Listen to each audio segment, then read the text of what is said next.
So what we're going to do now is understand a little bit more our IDE here, our Android Studio, because this is the tool of choice we're going to be using to build our Android apps. As you saw before, we were able to also use this amazing editor here to create Java programs that are separate from Android so that we can learn about Java. Right, very good.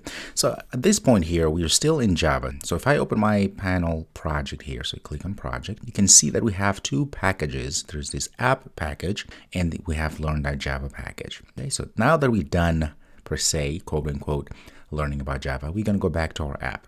But most importantly, also to notice here is the fact that at the top here, we can actually change the views for our project.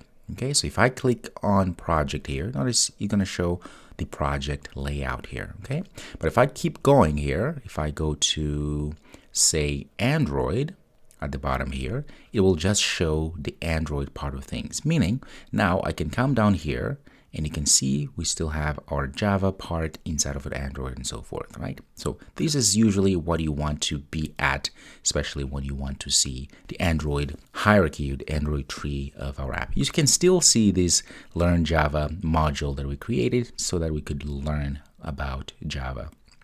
Very good. So at this point here, I'm going to go back, as I say here, let's go down to Android so we can have this Android view and we can get rid of my class at Java. There, so we have an empty window here.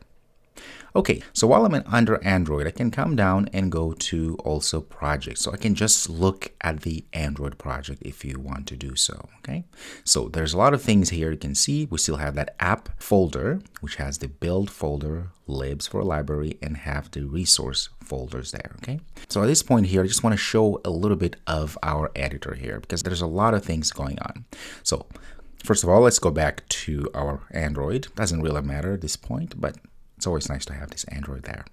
Very good. So inside here, you can see to the left here, when we click on this project, it hides or opens our hierarchy project here. So it shows us all the files that we have inside of our app Android. So we have folders here, the main folder being the app. You can close and open. And you can still see this module here. Okay, very good. So inside of our app, we have other folders inside of it. Okay, we have this Java folder here, which if you open through, you're going to see a few things inside. So these are packages. The packages in Java and of course in Android here allows us to put classes that are related. Okay, so very much so as we saw when we talked about the Java class library, everything is organized in packages. The same thing we do with Android. Remember that we are going to write Android apps using Java in this course. All right, so there are different packages here. So this one here is for test, Android test, and so forth. Let's look at the first one. This is what we have been looking at previously when we first start creating our first Android app. Okay, so if you click there, double click, you can see then in the main panel here window, we have our code. And I hope by now you understand more about classes if you've been following us from previous videos where we talked about Java and so forth. If not, you may know already about Java, but now I hope you understand what a class is and so forth. So now this may make more sense. Okay, very good. So we have our main activity there. And also we have this folder called manifest. So we will talk about that in more detail. But if you open there, there's this Android and manifest. Okay, very good. So there's a lot of things here, but most importantly, we can continue going to the res file. This is where we have our resources because each application has its own entity, its own sandbox. It has to have all of the parts necessary to actually run and become an application, right? So resources, this is where we have all these other folders or packages. There's a drawable. So a drawable is essentially anything that we can actually draw onto the screen, right? One thing you also notice is that everything here inside of resources, most things anyway, are in XML format. The reason why is very simple. Android divides everything into separate folders, right? So we have the logic part, which is the Java part, and then we have the user interface part, which then can be represented in XML. In fact, if I go down here, we see this layout, XML. We see that we have this layout folder here. If you double click, you'll notice this happens. We've seen this before when we are putting together this application here, the enter or show name application. Let me make this a little bit bigger so you can actually see what's going on here.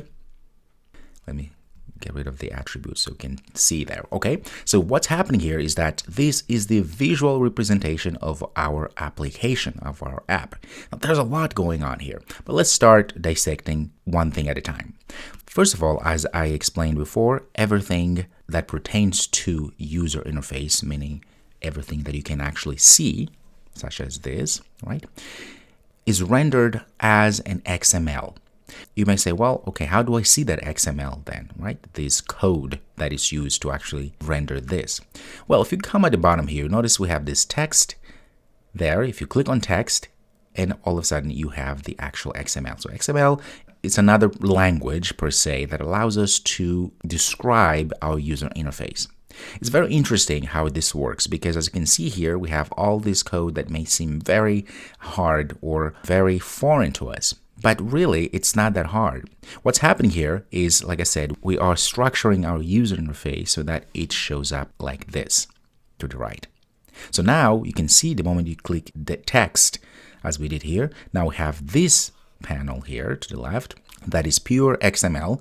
And then we have this right here, which is the visual representation of this XML here. In fact, if I click here, you notice it goes and highlights what we have clicked in the code. Right? It says here is button. That means we are inside of this button here. So for each button here, think of it as a hierarchy of a class as well. So this is the class and these are the properties or attributes. That means the button class here, right? It has Android ID property. It has a layout width property. And you see all these names make sense. Layout width. What do you think that is? It is the width of the layout. What layout? The button layout. Okay, so you can come here and actually change. If I just say show and save, you can see now it just said show in our button. Make this bigger. It no longer says show name. Okay, go back and say show name and also change this there. Okay, so you can actually build user interfaces both ways. You can use the text, or in this case, the XML layout here, where you can start adding things very easily. For instance, if I get rid of this, I can come here and say ID. Instead of having to type Android and then ID and all that stuff, you can just go ahead and say ID as such, hit enter, and enter again. This signifies that we're going to say add plus ID. We're adding an ID for our text here, or indeed our text view. And you can see everything gets highlighted as well. So we can put the ID that we want. Right? Obviously, that's not the best ID ever. I'm going to go back to what we had before. Just wanted to show you. So you will see me actually using back and forth the actual XML, typing code here XML, or using the design view, as you can see here. So here you can just drag and drop anything that you want. In fact, fun fact, when I first started doing Android development many years ago, we didn't have all of this. Everything you had to do was to come here in XML and type the user interface. So if you're now starting doing Android development, you should feel so lucky because now you have all these amazing tools. Very good. So back to design. So we saw the text, the XML here, where we can add views, or we can actually type views, right? If I want to do button, I can also just go like that and button is created right away. Then we can start adding all the attributes. Don't worry, we will go into more details as we progress in the course. We're going to go to design at this point. So this is probably what you're most used to so far, right? If you look back when we put together this little application here. Now, within this window here, within this part of our IDE, you notice that there's a lot of other things as well, and it can be a little bit overwhelming, but no worries, you don't have to learn everything in this video all at once. But I want to show you the basics. You see here, this is the representation, as I say, of our user interface. To the right here, we have the actual wiring of everything that we put inside of our screen. So this is how things are going to be displayed on our screen. And this is actually the user interface overview for us as we design our view.